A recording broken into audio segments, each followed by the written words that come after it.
Qadrli tomoshabinlar, dasturimiz davom etadi va studiyamizga ikkinchi mehmonimiz tashrif buyurdilar. Ular bilan bugun juda ham qiziqarli mavzuda suhbat quramiz. Qaysidir ma'noda suhbatimiz faylasufona bo'ladi desam mubolag'a bo'lmaydi. Demak, studiyamizga psixolog Indira Rahimovani taklif etganmiz. Assalomu alaykum. Assalomu alaykum. Yaxshi keldingizmi? Kayfiyatlar yaxshimi? Erta tongda ayniqsa.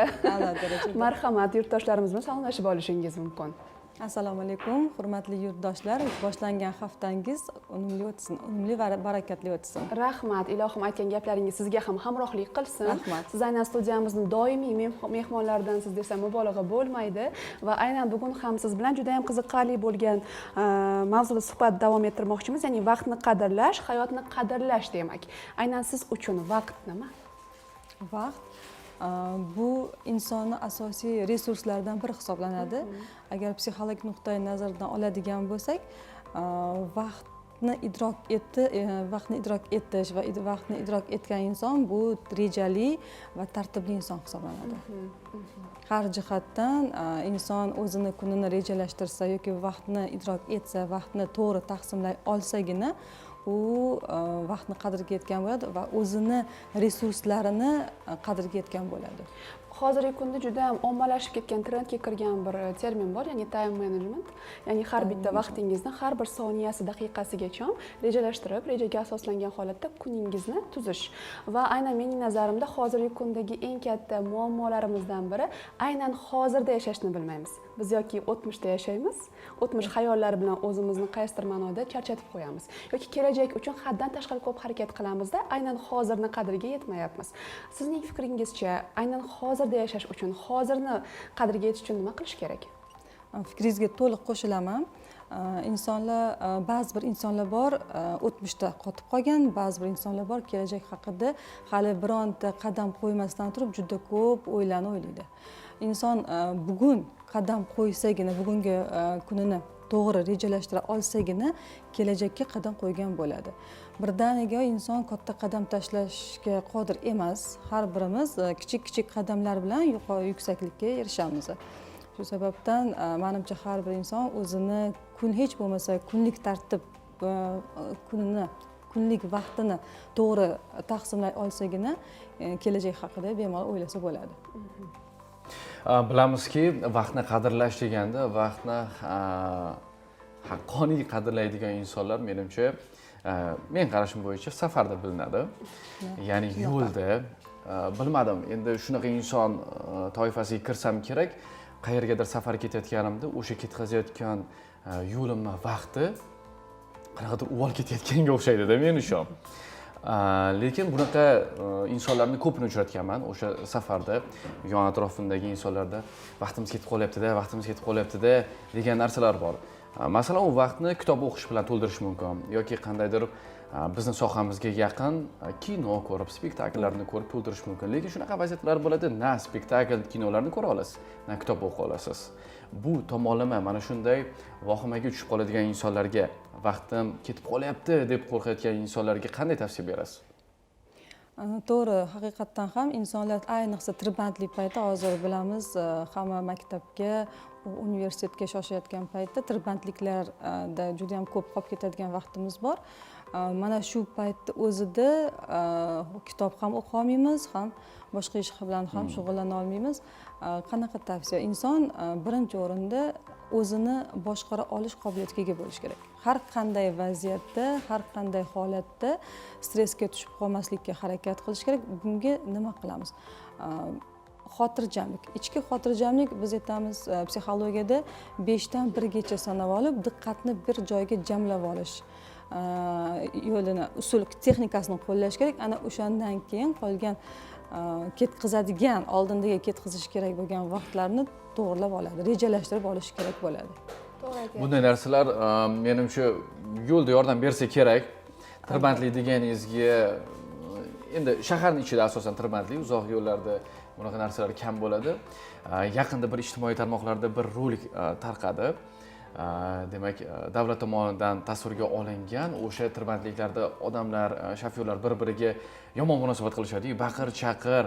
Aslida unday insonlar qanday ko'rinishda ekanligini o'sha hayvoniy ko'rinish qo'yib berilganda, o'sha eski davrni bir odamlar qilib ko'rsatilganda bir-biriga qarab va degan gap so'zlar bo'lyapti-da, o'zingizni chetdan qarang deyapti.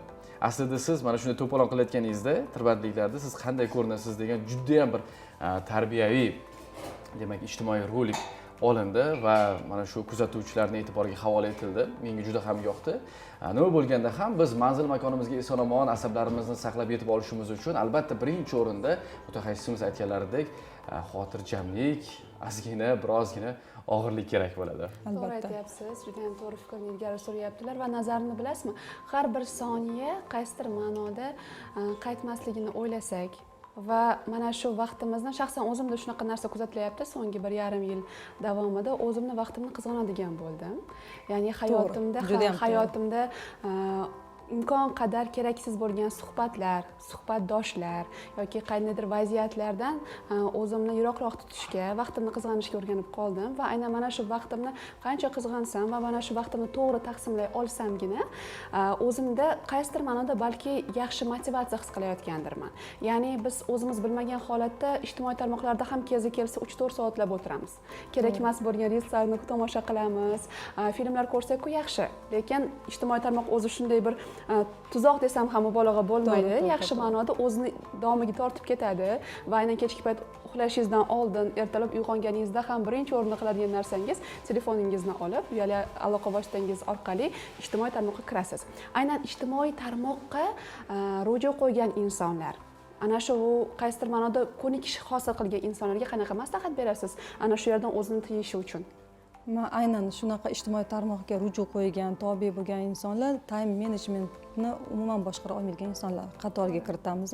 Hozir siz aytib o'tdingiz, juda ham ko'p vaqtimni ijtimoiy tarmoqda ketkazyapman. Siz o'z-o'zidan o'zingizni boshqarishni boshladingiz.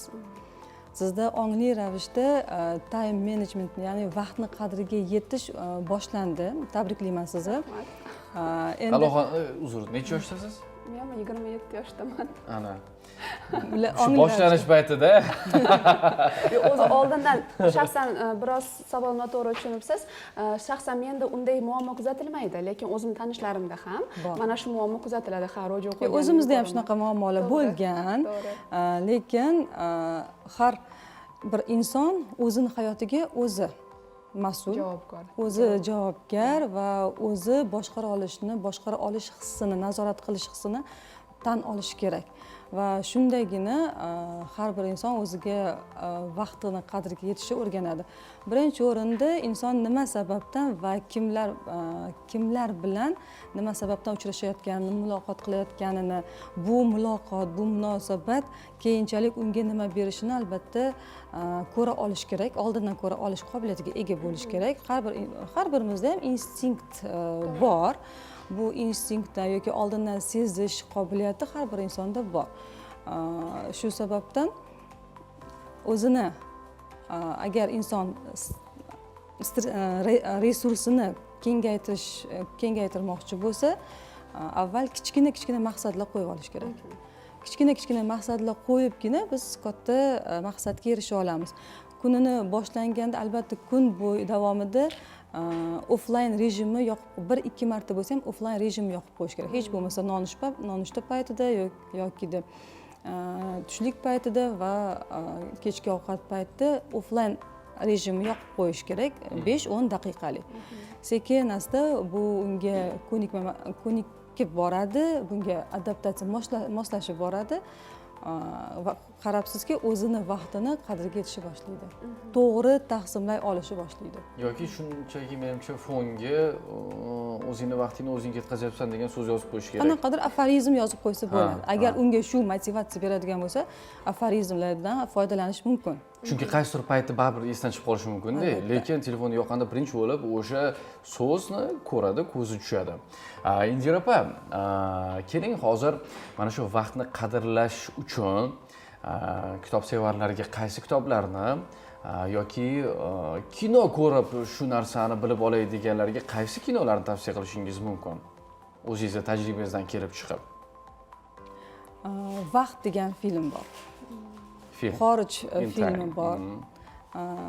Vaqt degan juda ham yaxshi ishlangan. Inson menimcha ko'rgan bo'lsangiz ham kerak. Inson butun umrini vaqt bilan belgilaganini va har bitta umri qisqarib borayotganini o'zi ko'rib, qo'llaridagi raqamlardan qo'llaridagi raqam orqali ko'rish mumkin. Bu juda ham menimcha ta'sirli film. Bu lekin bilasizmi, shunchaki ta'sirli.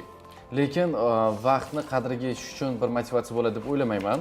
Chunki bu filmni g'oyasi shundayki, aslida inson umri haqida emas, u yerda boylikka qurilgan. O'sha skeleti bo'ladi-ku, skeleti o'sha boylikka qurilgan, lekin biz sizni kelasi ko'rsatuvlarimizda yana taklif qilamiz, keling. Mana shunday filmlar haqida, kitoblar haqida gaplashamiz, vaqt haqida. Albatta. Rahmat sizga tashrif uchun. Siz bilan suhbat doimo qiziqarli bo'ladi. Rahmat. Sizdek mutaxassislarimiz borligidan shaxsan men faxrlanaman. Rahmat Rahmat sizga tashrif uchun. Rahmat, salomat